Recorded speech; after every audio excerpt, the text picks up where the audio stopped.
भगवान ना करे मेरी जैसी जिंदगी किसी की हो। मैं उस दिन को कोस रही थी जिस दिन मैं पैदा हुई थी। भगवान इतना निर्दयी कैसे हो सकते हैं? क्या मेरी तकदीर लिखते समय उन्हें जरा भी दया नहीं आई? मेरी कहानी सुनने के बाद आपके भी होश उड़ जाएंगे और मेरे दुख के आगे सभी को अपना दुख कम ही लगने लगेगा, क्योंकि दुख भी सहने की एक हद होती है। परंतु मेरी जिंदगी में मुझे दुख के अलावा कुछ और नहीं मिला। मैं बार बार उस दिन को कोस रही थी जिस दिन मैं पैदा हुई थी। मेरा नाम मीरा है, मेरी उम्र 21 साल है। जब मैं छोटी थी तभी मेरे माता पिता का एक्सीडेंट हो गया था और वह इस दुनिया से चले गए थे। सारे रिश्तेदारों तो मुझसे कोई मतलब ही नहीं था। मतलब था तो मेरे पापा के बने बनाए हुए संपत्ति से। मम्मी पापा के जाने के बाद घर का माहौल बिल्कुल बदल गया था। हर कोई मुझे दुश्मन की नजर से देखता था। सभी लोग सोचते थे कि काश मैं भी उस एक्सीडेंट में मर जाती तो मेरे पापा की संपत्ति उन लोगों को मिलने में आसानी होती। मेरे ही घर में मैं कैदी बनकर रह गई थी। मुझे ना ठीक से खाना दिया जाता था और न ही मेरी पढ़ाई लिखाई करवाई जाती थी। जिस समय मेरे मम्मी पापा का एक्सीडेंट हुआ उस समय मैं 7th क्लास में पढ़ रही थी। परंतु मम्मी पापा के जाने के बाद आगे की पढ़ाई तो मेरी छूट ही गई।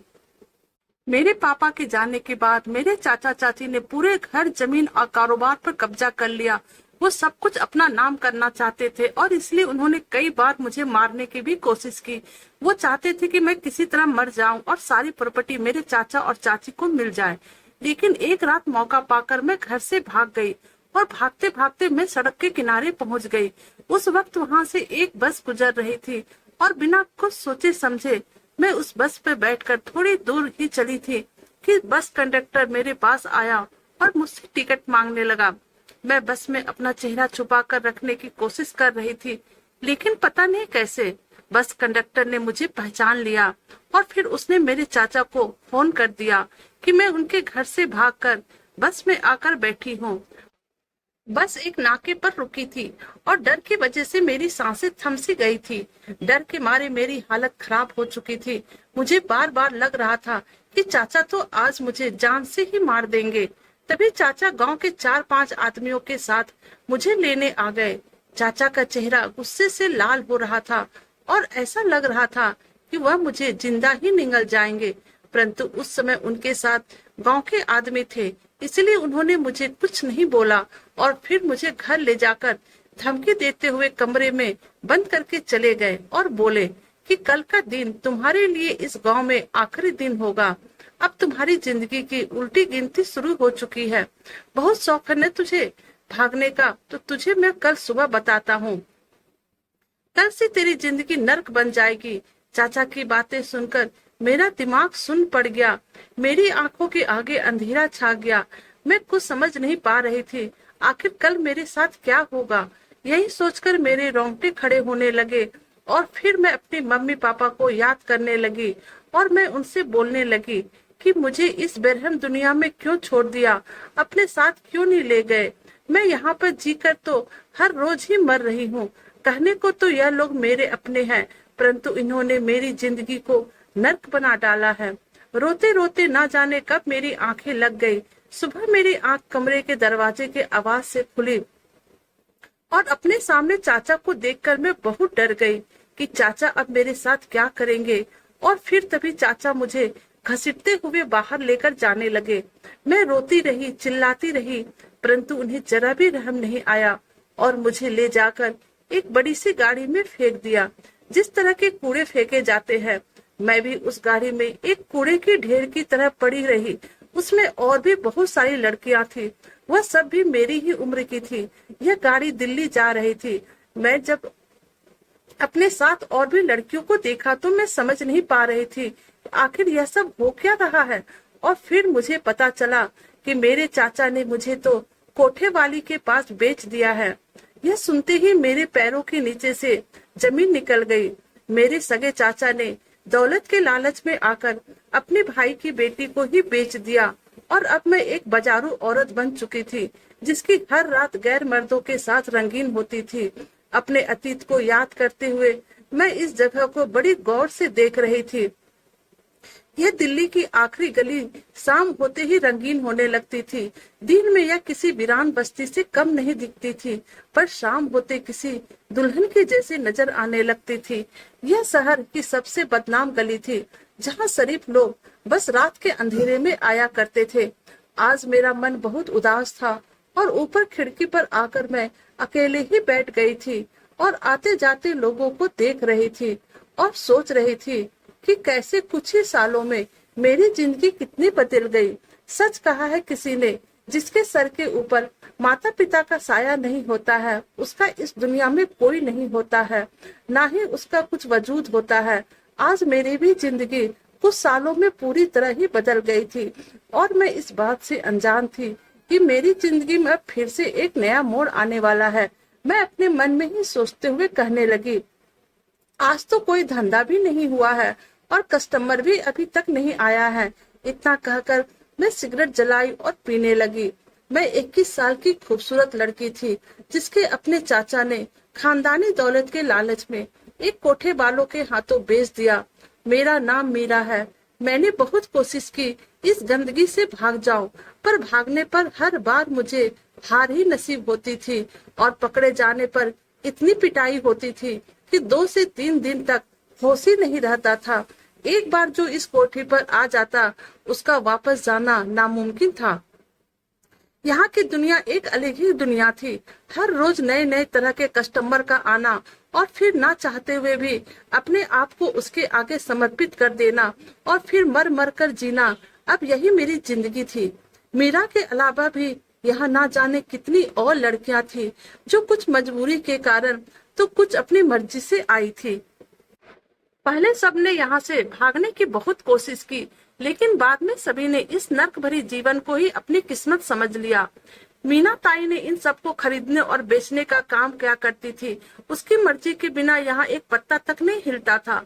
पुलिस भी उनके खौफ खाती थी। अचानक एक हाथ जाकर मीरा के कंधों पर पड़ा और फिर मीरा अपने अतीत की दुनिया से बाहर आई।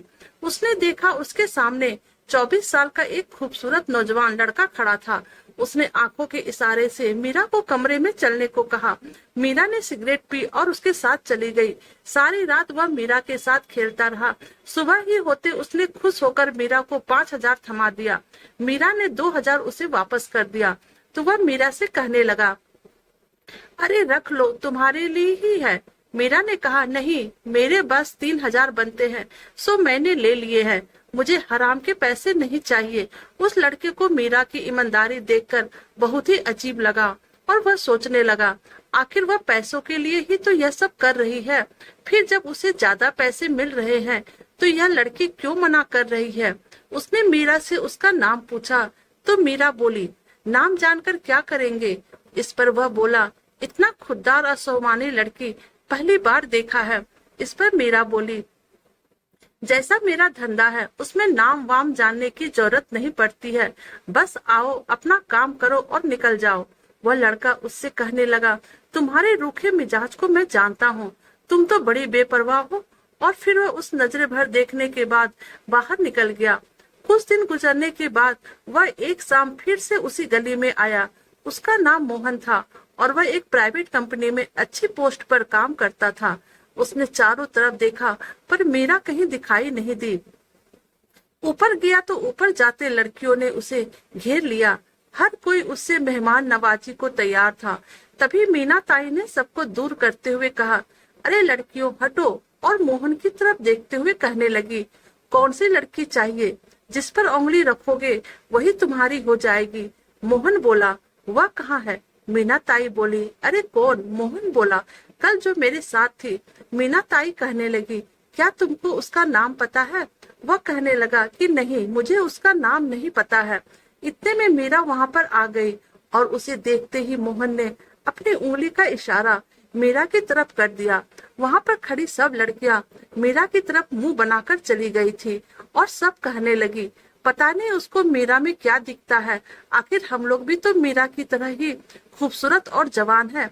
और फिर मोहन मीरा के साथ अंदर कमरे में चला गया, लेकिन आज उसने मीरा के साथ कुछ नहीं किया, बस चुपचाप बैठा हुआ देखता रहा। यह देखकर मीरा बोली, ऐसा क्या देख रहे हो, जिस काम के लिए आए हो करो और निकलो यहाँ से। मीरा के मुंह से ऐसी बातें सुनते हुए मोहन कहने लगा, मुझे तो तुम्हारी हर बातें अच्छी लगती है, चाहे तुम गुस्सा होकर बोलो या फिर प्यार से बोलो। तुम इतनी खूबसूरत हो कि कोई भी तुम्हारे लिए अपनी जान तक दे दे। तो फिर तुम इस तरह क्यों हो? मीरा ने उसे देखते हुए कहा, मैं तुम्हें तुम्हारे हर सवाल का जवाब देना जरूरी नहीं समझती।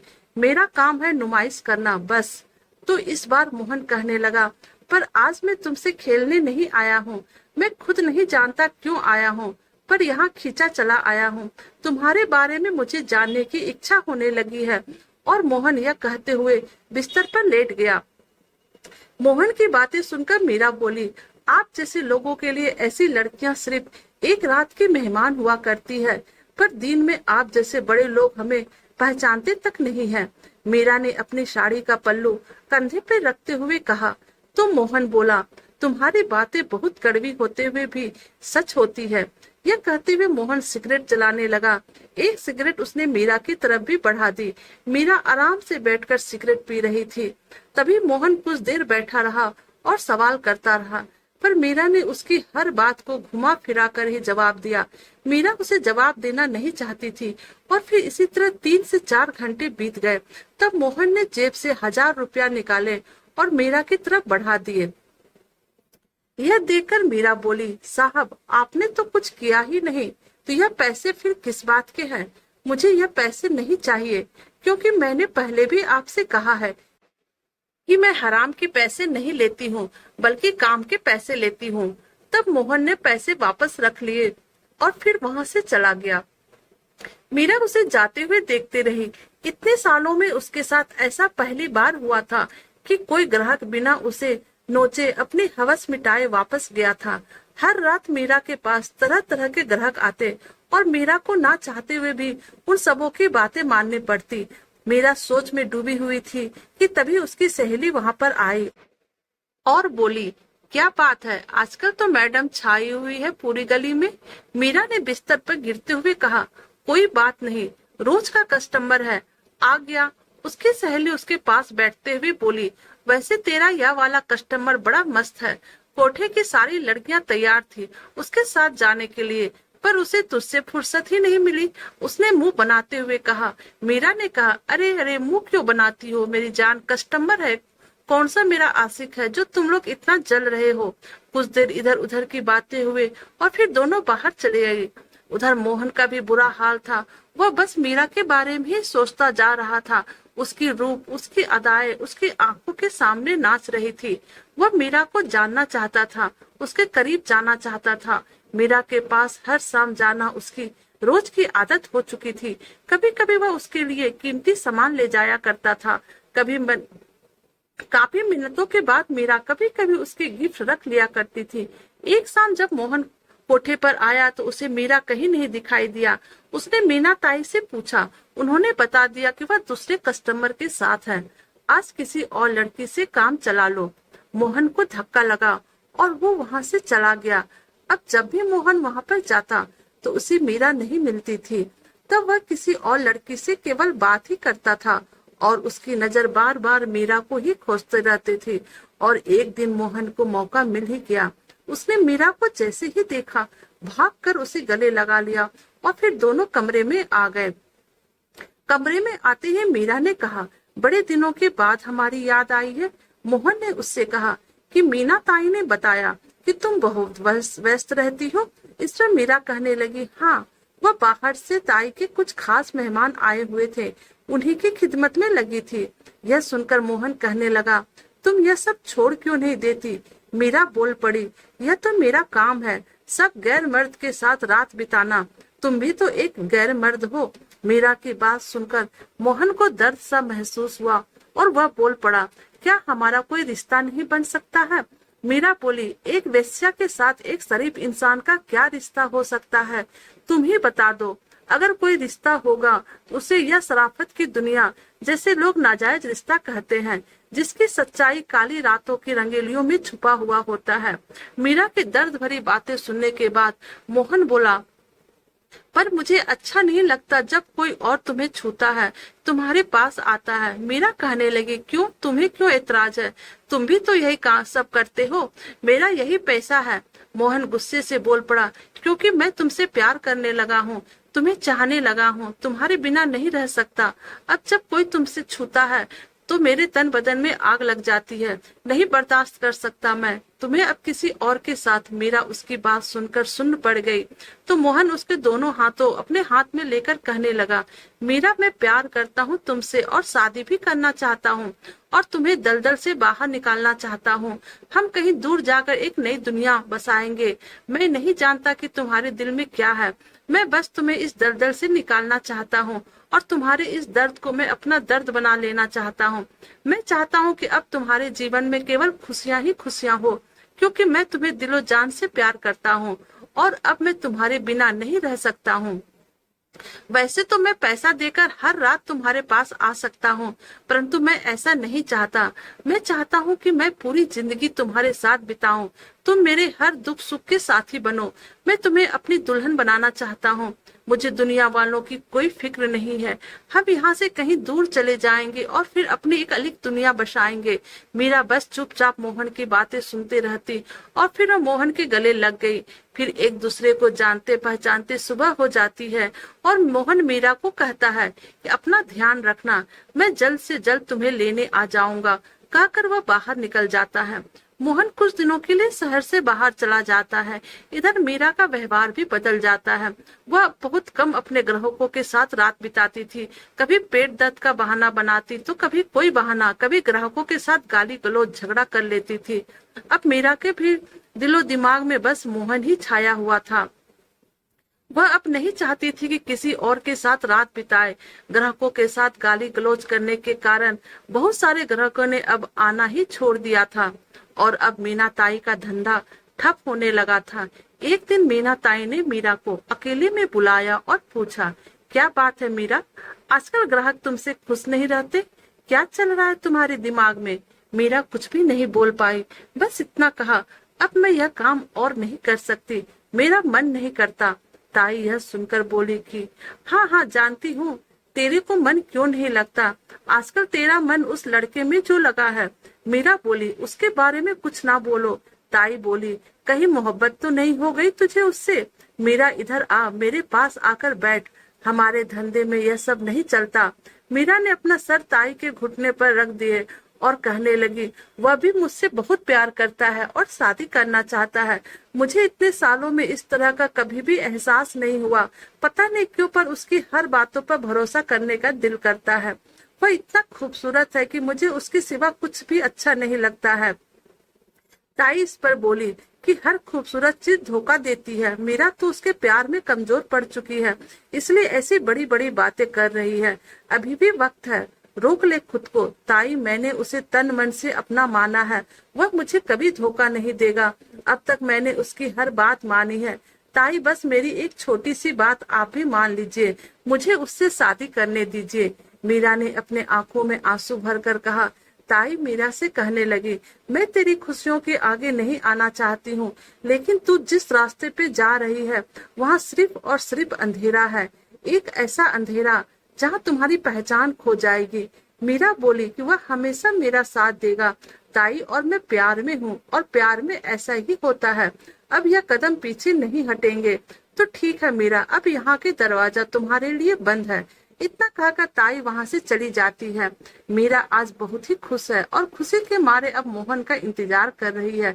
उसने भगवान को धन्यवाद दिया और कहा, लगता है आपको मेरे ऊपर दया आ ही गई, जो आपने मोहन जैसे लड़के को मेरी जिंदगी में भेज दिया। नहीं तो मैंने तो उम्मीद ही छोड़ दी थी कि इस जीवन में मुझे कभी भी सुख नसीब होगा, परंतु मोहन जैसा लड़का पाकर मैं बहुत ही खुश हूँ, जिसे कि मुझसे प्यार है, मेरे शरीर से नहीं, जिसने मुझे गहराई तक प्यार किया है। और फिर अपने ही ख्यालों में डूबकर रहने लगी। और एक शाम उसका इंतजार खत्म हुआ और मोहन आ गया लेने के लिए। दोनों खुशी खुशी वहां से निकल गए, परंतु मोहन मीरा को घर ले जाने के बदले एक फार्म हाउस पर लेकर चला जाता है। वहाँ पहले से ही एक बहुत बड़ा कंपनी का आदमी था। मोहन ने कहा, मीरा, यह मेरा बॉस है, आज रात को तुम इन्हें खुश कर दो ताकि मुझे प्रमोशन मिल जाए। मीरा मोहन की बातें सुनकर हैरान से खड़ी थी, उसे हैरत भरी नजरों से देख रही थी। एक बार फिर उसके सपने और उसका नसीब ने उसे धोखा दे दिया था। कल तक वो अपने और मोहन को लेकर रंगीन सपने सजाए हुए बैठी थी, आज वही उसकी आंखों में चुभ रही थी। मोहन की बातें सुनते ही मीरा के आंखों में आंसू आ गए और वह उससे कहने लगी, मोहन हम तो शादी करने वाले थे ना। मोहन हंसने लगा और कहा, शादी और तुमसे? शादी तो एक पवित्र बंधन है जो कि तुम जैसे वेश्याओं के साथ कभी नहीं होती है। उनकी तो हर रात सुहागरात होती है, वह भी नए नए लोगों के साथ, समझी। और इतना खाकर मोहन मीरा को घसीटते हुए बॉस के कमरे में ले गया और बाहर से दरवाजा बंद कर दिया। मीरा चीखती रही, चिल्लाती रही, पर दूर दूर तक उसकी आवाज सुनने वाला कोई नहीं था। बाहर मोहन बैठा हंस रहा था और इधर कमरे में मोहन का बॉस मीरा के ऊपर पूरी तरह से टूट पड़ा और फिर पूरी रात उसके साथ अपनी हवस को मिटाया। आज मीरा का जिस्म के साथ साथ भरोसा भी नोचा जा चुका था। मीरा उसके सामने बेबस जिंदा लाश की तरह बिस्तर पर पड़ी, उसकी आंखों से केवल आंसू बह रहे थे। और फिर कुछ घंटों के बाद उसके जिस्म से खेले जाने के बाद जब मोहन का बॉस कमरे से बाहर आया तो मोहन के कंधों पे हाथ रखते हुए कहा, मोहन आज तो मजा आ गया, ऐसी बला की खूबसूरती तो मैंने पहली बार देखी। मोहन कहने लगा, थैंक यू सर, यह नया तोहफा बस आपके लिए ही था। बहुत पापड़ बेलने पड़े तब जाकर यह मिली है। अब तो मेरा प्रमोशन पक्का। न बॉस बोले, हाँ भाई हाँ, एक दो बार इसका रसपान कर लो, उसके बाद तो तुम्हारा प्रमोशन पक्का। यह कहकर बॉस वहां से हंसता हुआ चला गया। मोहन संतुष्टि के भाव लिए वहीं खड़ा सिगरेट जलाने लगता है। तभी मीरा लड़खड़ाते हुए वहां आती है और मोहन से कहती है कि तुमने मुझे धोखा दिया। तो मोहन कहने लगा, तुम तो पैसों के लिए यह सब पहले से भी करती हो और आज कर लिया तो क्या हो गया, और मैंने फोकट में नहीं करवाया है। तुम्हारे पैसे मिल जाएंगे, बस जब जब मैं कहूँ तब तब तुम्हें मेरा साथ देना होगा, तुम्हारी लाइफ बना दूंगा। मीरा कहने लगी, और शादी? मोहन बोला, वेश्याओं की शादी नहीं होती। और यह कहकर वह वहां से जाने लगता है। तभी मीरा पीछे से रिवॉल्वर उसके कान के पास रखती है और कहती है, वेश्याओं की शादी तो नहीं होती, परंतु उसके सीने में भी दिल जरूर होता है। और इतना कहकर मीरा ने मोहन के ऊपर गोली चला दी। गोली लगते ही मोहन वहीं पर गिर जाता है और कुछ ही देर में उसकी मौत हो जाती है। उसके बाद मीरा ने भी खुद को खत्म कर लिया। तो दोस्तों, आपको हमारी यह कहानी कैसी लगी, प्लीज आप हमें कमेंट कीजिएगा। और अगर आप हमारे चैनल पर नए हैं, हमारे वीडियो को लाइक, सब्सक्राइब और शेयर कीजिएगा। Thank you.